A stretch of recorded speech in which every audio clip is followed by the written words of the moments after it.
5 wagons grope blindly for the path on a starless night, their master glancing ever upward to the skies for assurance that he is on the right course. A dim lantern his only protection against the encroaching darkness. But the skies bring no comfort, shining no light, betraying no hint of what they know. The caravan carries travelers bound for the frontier hamlet of Gilded Vale, you among them, where a local lord has offered land and wealth to settlers from abroad looking for a fresh start. You have taken suddenly ill, sweating and shivering, and one of the other travelers signals for the caravan master to stop on your behalf. He pulls up just in time to avoid plowing into the trunk of a fallen tree that bars the way ahead. You will go no further tonight.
Leading the way.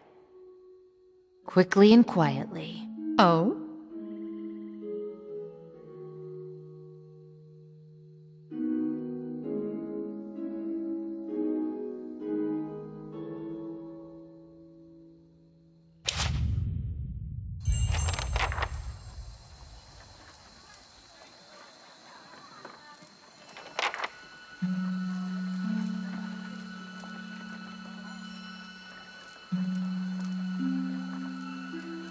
Everybody stays close to the wagons, got it? Stay out of the woods, and beasts take you if you were planning a stroll through those ruins up there. Whole area's crawling with hut-dwelling types who'd be happy to stick an axe in you for trespassing. So tonight, everybody stays put, and in the morning we'll get the path cleared. Gilded Vale's less than a day out. Understood? Touch of the rumbling rot, could be. There's a stinging beetle round here, carries it. You'll be fine once it passes. There's a berry grows in these parts, small and pink, called a springberry, about the size of a fingernail. Give you cramps if you eat it, but the frontiersmen make a tea from it. Calms the inside. I know you want to hunt before it gets much darker. Let's see about refilling our water first. Got a sick one here. They grow on a bush that's common round here, kind of funny looking. You'll know it when you see it. Doubt you'd have to go far off. Nothing you won't see on half the hills of Air Glonfoth. Money to be made selling their knickknacks in Defiance Bay, if you don't mind getting... Of course, all the ones around here have been ransacked 10 times over. Got different names for them. Settlers called them Ingwithans. Nobody to like them enough to stop them becoming ruined. Not if you hurry about your business. And not if the weather holds up. This time of year, rain mostly, and wind. They don't got Audra where you come from? Well, it just grows up out of the ground like this. It's more like a shell than a proper rock. Easier to work if you're a mason. Got all kinds of strange property. The sole butchers in Defiance Bay. Hold on. Take someone with you. I know you're not some helpless tenderfoot. Not like most of this lot. But you drop dead, I don't want to be looking for the body. Kalisha. Kalisha! He needs to find some springberries. Watch that he doesn't drop dead. No promises. What kind of guide says something like that? Kind you can afford. Don't listen to her. You're in good hands. And I pay off with you. Hayden should have supplies. See that you're equipped before you head out. We're in harsh country. Get your berries and hurry back. And if you get so much as a tickle of wind, you drop everything and you run. Something in the air tonight. You heard the man. Let's get going before you keel over.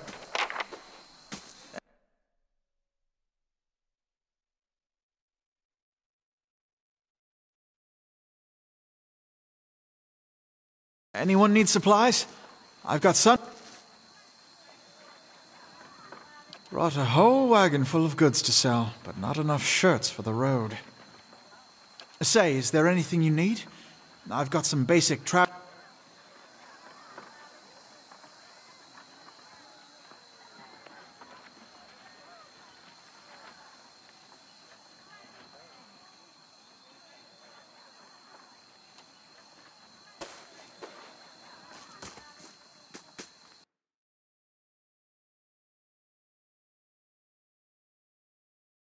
With Pillars of Eternity, we strive with every level to both evoke the essence of the beloved Infinity Engine games, as well as introduce something new and engaging for players to experience in the world of Aora.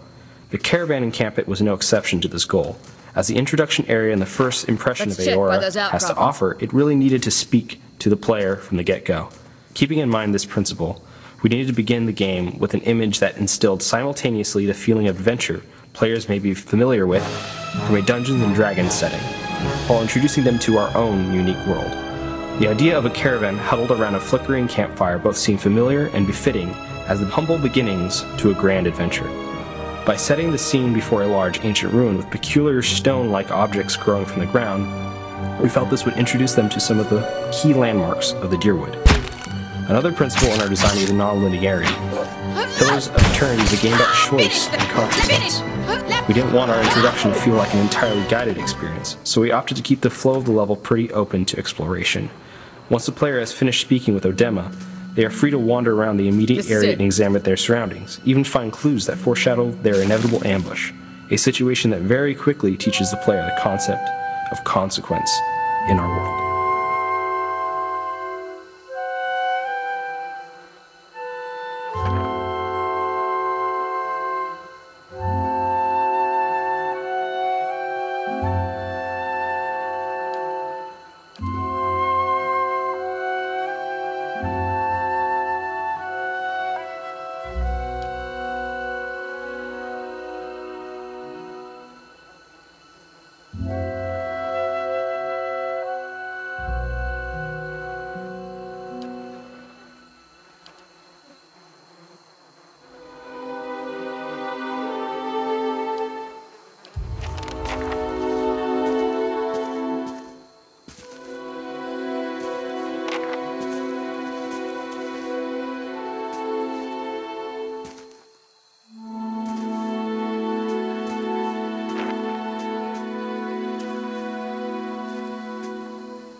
Still waiting on Sparfell, which means he's ignored me again. If I'd known he wanted to slow us down, I'd have just tied him to the back of the wagon and dragged him.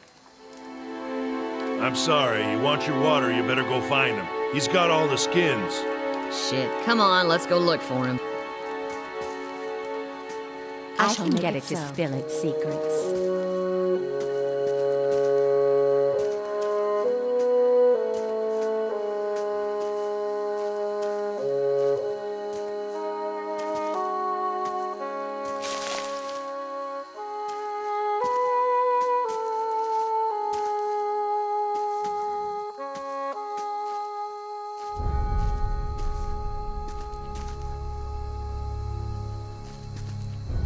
Not looking forward to trying to lift that thing tomorrow.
What a surprise. Sparfell went hunting.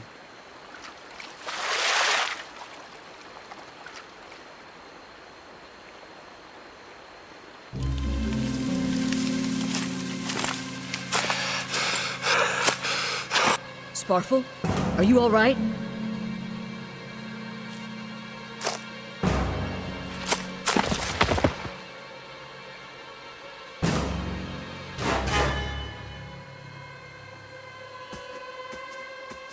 Ambush!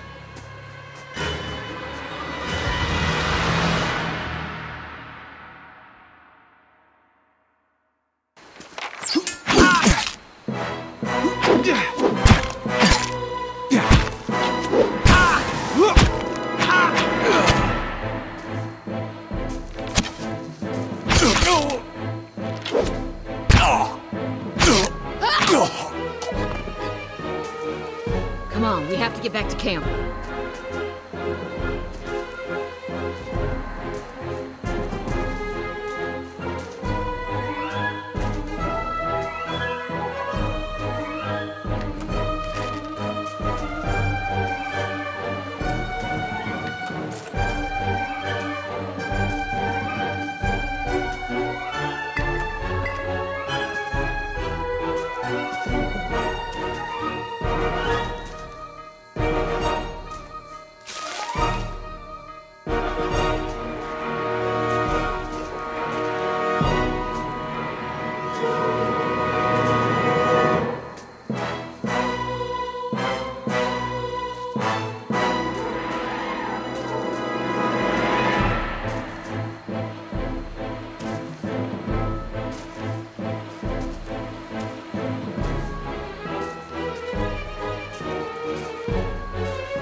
Finish them!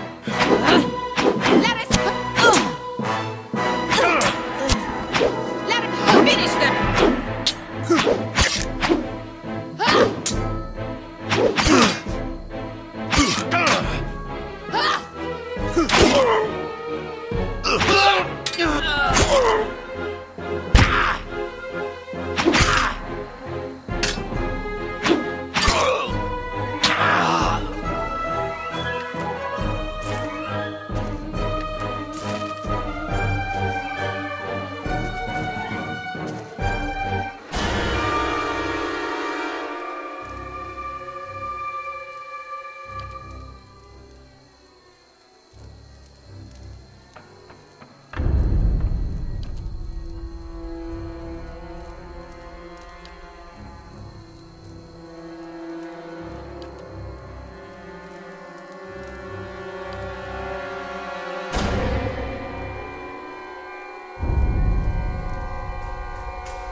Finish them!